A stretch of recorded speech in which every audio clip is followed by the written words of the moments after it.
Hello दोस्तों, कैसे हैं आप सभी। उम्मीद है आप सभी कुशल होंगे। मैं LC Sharma academy YouTube channel पर आपका स्वागत करता हूं। तो दोस्तों एनसीईआरटी ईवीएस का आज हम चैप्टर 2 लेते हैं और चैप्टर 2 का नाम है सजीव किसे कहते हैं। इस चैप्टर के अंतर्गत हम पढ़ेंगे सजीवों को भोजन की आवश्यकता होती है, सजीव श्वसन करते हैं, सजीवों में उत्सर्जन होता है, सजीव उद्दीपन के प्रति अनुक्रिया करते हैं, सजीवों में इंद्रियां होती हैं, सभी सजीव गति करते हैं, सजीवों में प्रजनन होता है, सजीवों में वृद्धि होती है, सजीवों की मृत्यु होती है। अभ्यास प्रश्न और उत्तरमाला। तो चलिए वीडियो को शुरू करते हैं। हम अपने आसपास बहुत सी वस्तुओं जैसे जानवर, वृक्ष, बस, कीड़े मकोड़े, पक्षी, बादल, ट्रक इत्यादि को देखते हैं। इनमें बहुत सी वस्तुएं सजीव होती हैं एवं बहुत सी वस्तुएं निर्जीव होती हैं। सजीव वस्तुओं में कुछ विशेष लक्षण होते हैं जो निर्जीव वस्तुओं से उन्हें अलग करते हैं। सभी सजीव वस्तुओं में पाए जाने वाले कुछ विशेष लक्षण निम्नलिखित होते हैं। सभी सजीव वस्तुओं को भोजन की आवश्यकता होती है। सभी सजीव भोजन से ऊर्जा प्राप्त करते हैं जो उनकी वृद्धि एवं शरीर के अंदर होने वाले जैव प्रक्रियाओं के लिए आवश्यक होती है। पौधे प्रकाश संश्लेषण द्वारा स्वयं भोजन बनाते हैं, परंतु जंतु या प्राणी ऐसा नहीं करते और अपना भोजन वे प्रत्यक्ष या अप्रत्यक्ष रूप से पौधों से प्राप्त करते हैं। कुछ जंतु दूसरे जंतुओं को खाते हैं जबकि कुछ जंतु पौधे एवं जंतुओं दोनों को खाते हैं। सभी सजीव श्वसन करते हैं। नेक्स्ट पॉइंट है सभी सजीव श्वसन करते हैं। सभी सजीव श्वसन प्रक्रिया के द्वारा ही भोजन से ऊर्जा प्राप्त करते हैं। सांस लेना श्वसन प्रक्रिया का एक ही भाग है। जंतु जब सांस लेते हैं तब वे ऑक्सीजन गैस अंदर ले जाते हैं और जब सांस छोड़ते हैं तब कार्बन डाइऑक्साइड गैस बाहर निकालते हैं। ऑक्सीजन भोजन से ऊर्जा प्राप्त करने में मदद करता है। एक वयस्क मनुष्य 1 मिनट में 15 से 18 बार सांस लेता व छोड़ता है। गैसों के आदान प्रदान की क्रिया सभी जंतुओं में एक जैसी नहीं होती। भिन्न भिन्न जंतुओं में अलग अलग अंगों के द्वारा गैसों का आदान प्रदान होता है जो निम्नलिखित है। जंतु मनुष्य, शेर, गाय, सांप, छिपकली, पक्षी इत्यादि। और श्वसन अंग है इसके फेफड़े जिनको हम फुफ्फुस भी बोलते हैं। अगला मक्खी, कॉकरोच या अन्य कीट। और श्वास अंग यानी सांस लेने के अंग हैं इनके वातक जिनके ट्रैकिया कहते हैं। नेक्स्ट जंतु है केंचुआ जिनके सांस लेने के अंग हैं त्वचा, यानी केंचुए की त्वचा आर्द्र और चिकनी होती है इसलिए वह त्वचा से सांस लेते हैं। नेक्स्ट जंतु है मेढक जो कि फेफड़े और त्वचा से सांस लेते हैं। नेक्स्ट जंतु है ऑक्टोपस यानी मछली, वो गिल यानी क्लोम से सांस लेते हैं। नेक्स्ट जंतु है व्हेल, डॉल्फिन। ये जंतु समय समय पर समुद्र से बाहर आते हैं ताकि स्वच्छ हवा ले सकें। तो व्हेल और डॉल्फिन के श्वास अंग कौन कौन से होते हैं? फेफड़े, नासा द्वारा और वात छिद्र।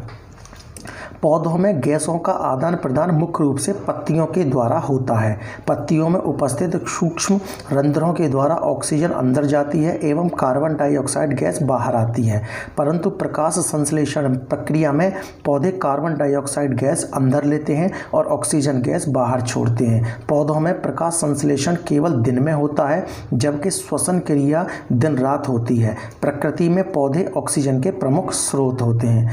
तो मेन पॉइंट है ये कि प्रकृति में पौधे कैसे स्रोत होते हैं। तो प्रकृति में पौधे ऑक्सीजन के प्रमुख स्रोत होते हैं। नेक्स्ट पॉइंट है सभी सजीवों में उत्सर्जन होता है। भोजन से ऊर्जा प्राप्त करने की प्रक्रिया के दौरान सजीवों में कुछ अपशिष्ट पदार्थ उत्पन्न होते हैं। जिस प्रक्रिया के द्वारा सजीव अपने शरीर से अपशिष्ट पदार्थों को बाहर निकालते हैं उसे उत्सर्जन कहा जाता है। जंतुओं में अपशिष्ट पदार्थों का उत्सर्जन मुख्य रूप से मूत्र एवं मल के द्वारा होता है। जंतुओं में मुख्य उत्सर्जन अंग वृक्क हैं। जंतु अपने श्वास अंगों के द्वारा भी अपशिष्ट गैसों को बाहर निकालते हैं। मनुष्य का पसीना जिसको स्वेद कहा जाता है भी एक प्रकार का अपशिष्ट पदार्थ है जो वह अपनी त्वचा के द्वारा बाहर निकालता है। पक्षी बीट के रूप में अपशिष्ट पदार्थ बाहर निकालते हैं। पौधों में भी हानिकारक पदार्थ उत्पन्न होते हैं। पौधे इन अपशिष्ट पदार्थों को या तो स्राव के रूप में बाहर निकाल देते हैं या फिर इन पदार्थों को ऐसे भाग में इकट्ठा कर लेते हैं जिससे उनको हानि ना पहुँचे। नेक्स्ट पॉइंट है सभी सजीव उद्दीपन के प्रति अनुक्रिया करते हैं। हमारे आसपास होने वाले परिवर्तन जो किसी सजीव को प्रतिक्रिया करने के लिए प्रेरित करते हैं उद्दीपन कहलाते हैं। जो प्रतिक्रिया सजीव परिवर्तन के प्रति सचेत करते हैं उसे अनुक्रिया कहते हैं। उदाहरण, जब हम गर्म वस्तु को छूते हैं तब हम एकदम अपना हाथ पीछे खींच लेते हैं। कॉकरोच रोशनी देखकर छिप जाते हैं। अपने मनपसंद व्यंजन को देखकर हमारे मुंह में पानी आ जाता है। सूरज के छिपने के पश्चात कुछ फूल बंद हो जाते हैं। छुई मुई, जिसको गुल मेहंदी कहते हैं, के पौधे की पत्तियां छूने पर सिकुड़ जाती हैं। यानी उपरोक्त उदाहरणों में उद्दीपन है गर्म वस्तु, रोशनी, मनपसंद व्यंजन, सूरज का छिपना तथा पत्तियां छूना। जबकि अनुक्रियाएं हैं हाथ पीछे खींचना, कॉकरोच का छिपना, मुंह में पानी आना, फूल का बंद होना और पत्तियों का सिकुड़ना। नेक्स्ट पॉइंट है सजीवों में इंद्रियां होती हैं। मुख्य रूप से जंतुओं में निम्नलिखित 5 इंद्रियां होती हैं। आँख यानी नेत्र देखने के लिए, कान सुनने के लिए, नाक सूंघने के लिए, जीभ स्वाद के लिए, त्वचा महसूस करने के लिए। विभिन्न जंतु अपनी इंद्रियों का प्रयोग विभिन्न कार्य के लिए करते हैं। जैसे चींटियां अपने समूह की चींटियों को उनके द्वारा छोड़ी गई गंध से पहचान लेती हैं। कुछ कीड़े मकोड़े अपनी मादा कीड़े को उनकी गंध से पहचान लेते हैं, जैसे रेशम का कीड़ा।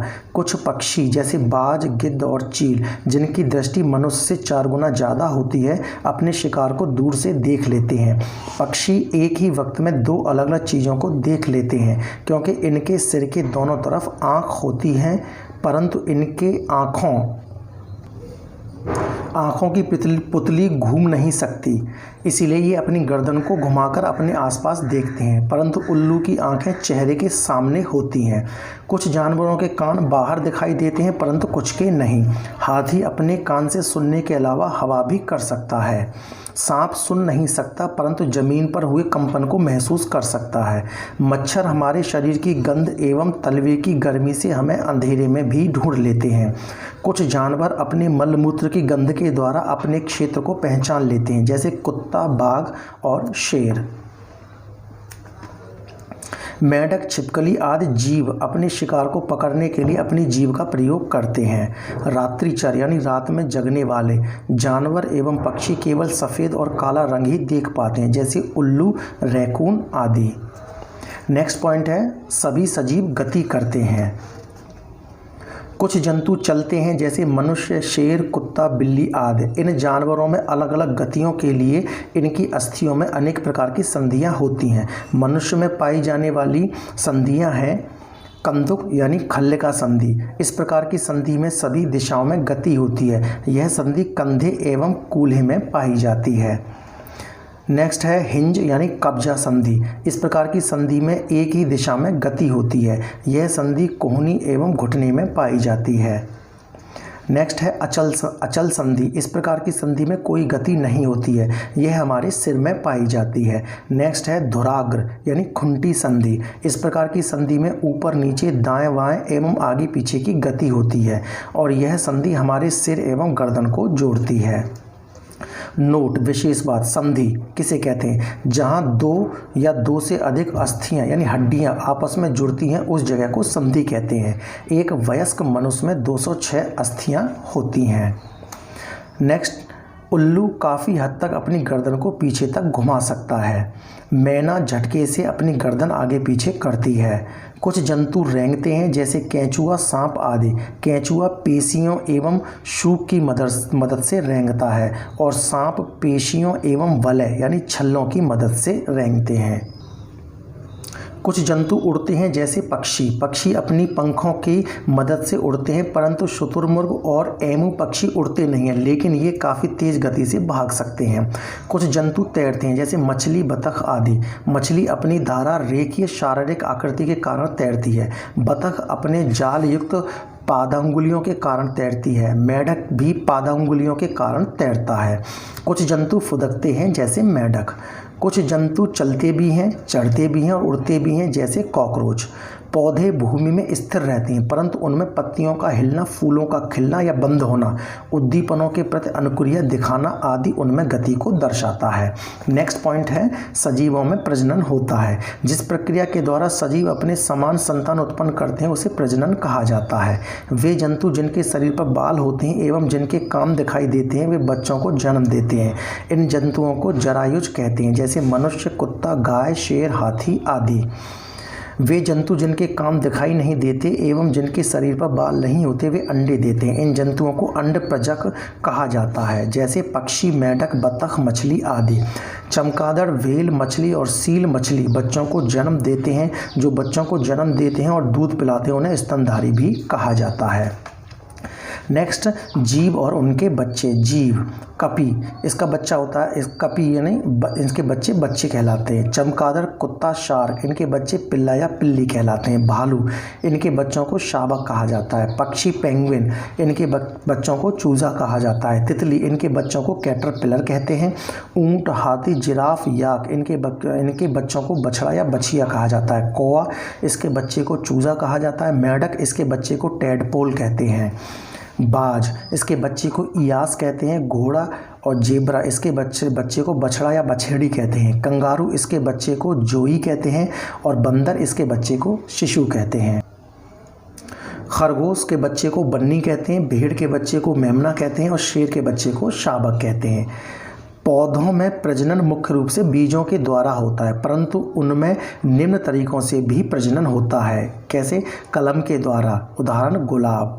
कलिका यानी आँख द्वारा, उदाहरण आलू।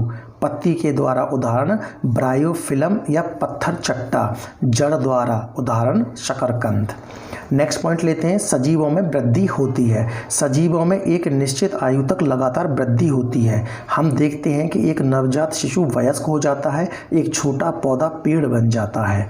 नेक्स्ट पॉइंट, सजीवों की मृत्यु होती है। एक निश्चित आयु के बाद सजीव मर जाते हैं। तो दोस्तों ये सजीवों के बारे में था कि सजीव किसे कहते हैं। तो अब हम चलते हैं अभ्यास प्रश्न की तरफ। अभ्यास प्रश्न। क्वेश्चन 1, पौधों द्वारा स्वयं भोजन बनाने की प्रक्रिया कहलाती है। ऑप्शन 1 पारिस्थितिकी तंत्र, ऑप्शन 2 परातंत्र, ऑप्शन 3 प्रकाश संश्लेषण, ऑप्शन 4 भोजन संश्लेषण। तो इसका आंसर है ऑप्शन 3 प्रकाश संश्लेषण। क्वेश्चन 2, निम्नांकित कथनों में से कौन सा कथन असत्य है। ऑप्शन ए, एक वयस्क मनुष्य 1 मिनट में 15 से 18 बार सांस लेता एवं छोड़ता है। ऑप्शन बी, पौधे कार्बन डाइऑक्साइड गैस अंदर लेते हैं और ऑक्सीजन गैस बाहर छोड़ते हैं। ऑप्शन सी, पौधे में प्रकाश संश्लेषण रात दिन होता है। ऑप्शन डी, गैसों के आदान प्रदान की क्रिया सभी जंतुओं में एक जैसी नहीं होती है। तो इसका आंसर है ऑप्शन सी, पौधे में प्रकाश संश्लेषण रात दिन होता है।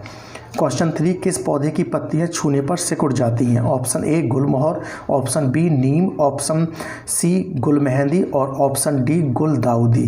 तो इसका आंसर है ऑप्शन सी गुलमेहंदी। क्वेश्चन 4, सही विकल्प को चुनिए। जो ऑप्शन ए, जो किसी सजीव को प्रतिक्रिया करने के लिए प्रेरित करते हैं उद्दीपन कहलाते हैं। ऑप्शन बी, जो प्रतिक्रिया सजीव परिवर्तन के प्रति करते हैं उसे अनुक्रिया कहते हैं। ऑप्शन सी, उपर्युक्त दोनों। ऑप्शन डी, केवल विकल्प बी। तो इसका आंसर है ऑप्शन सी, उपर्युक्त दोनों, ए और बी दोनों। क्वेश्चन 5, निम्नांकित में से अनुक्रियाएं कौन सी हैं। ऑप्शन ए, हाथ पीछे खींचना, ऑप्शन बी, मुंह में पानी आना, ऑप्शन सी, सूरज का छिपना, ऑप्शन डी, गर्म वस्तु। तो इसका आंसर है ऑप्शन ए, हाथ पीछे खींचना। क्वेश्चन नंबर 5 का आंसर होगा हाथ पीछे खींचना और मुंह में पानी आना। यानी इसके कूट दे रखे हैं तो यानी इसका कूट होगा पहला, ए और बी, यानी दोनों इसके आंसर होंगे। क्वेश्चन 6, मक्खी, कॉकरोच या अन्य कीट का श्वसन अंग कौन सा है। ऑप्शन ए त्वचा, ऑप्शन बी फेफड़े, ऑप्शन सी बातक और ऑप्शन डी गिल। तो क्वेश्चन नंबर 6 का आंसर है ऑप्शन सी बातक। क्वेश्चन 7, अपने शिकार को दूर से देख लेने के लिए प्रसिद्ध पक्षी का नाम बताइए। ऑप्शन ए गिद्ध, ऑप्शन बी चमगादड़, ऑप्शन सी कौवा, ऑप्शन डी उल्लू। तो उसका आंसर है ऑप्शन ए गिद्ध। क्वेश्चन नंबर 8, निम्न कथनों पर विचार कीजिए। पहला कथन सभी सजीव श्वसन करते हैं, दूसरा कथन सभी सजीवों में उत्सर्जन होता है, तीसरा कथन सजीवों में इंद्रियां होती हैं, चौथा कथन सजीवों में वृद्धि नहीं होती है। तो उपर्युक्त कथनों में से कौन सा कथन गलत है? तो यहाँ पर ऑप्शन ए में पहला, दूसरा व तीसरा दे रखा है, ऑप्शन बी में तीसरा व चौथा दे रखा है, ऑप्शन सी में केवल तीसरा दे रखा है और ऑप्शन डी में केवल चौथा दे रखा है।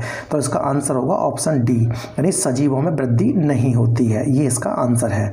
क्वेश्चन नंबर 9, हमारे सिर एवं गर्दन को कौन सी संधि जोड़ती है? ऑप्शन ए कंदुक खल्लिका संधि, धुराग्र संधि, ऑप्शन सी हिंज संधि, ऑप्शन डी अचल संधि। तो इसका आंसर है ऑप्शन बी धुराग्र संधि। क्वेश्चन नंबर 10, पक्षी, मेंढक, बतख, मछली किस प्रकार के जंतु हैं? तो ऑप्शन ए स्तनधारी, ऑप्शन बी अंड प्रजक, ऑप्शन सी जरायुज, ऑप्शन डी उड़ने वाले। तो क्वेश्चन नंबर 10 का आंसर है ऑप्शन बी अंड प्रजक। दोस्तों ये वीडियो पसंद आया हो तो वीडियो को लाइक करें और चैनल को सब्सक्राइब करें और शेयर करें। Thank you so much.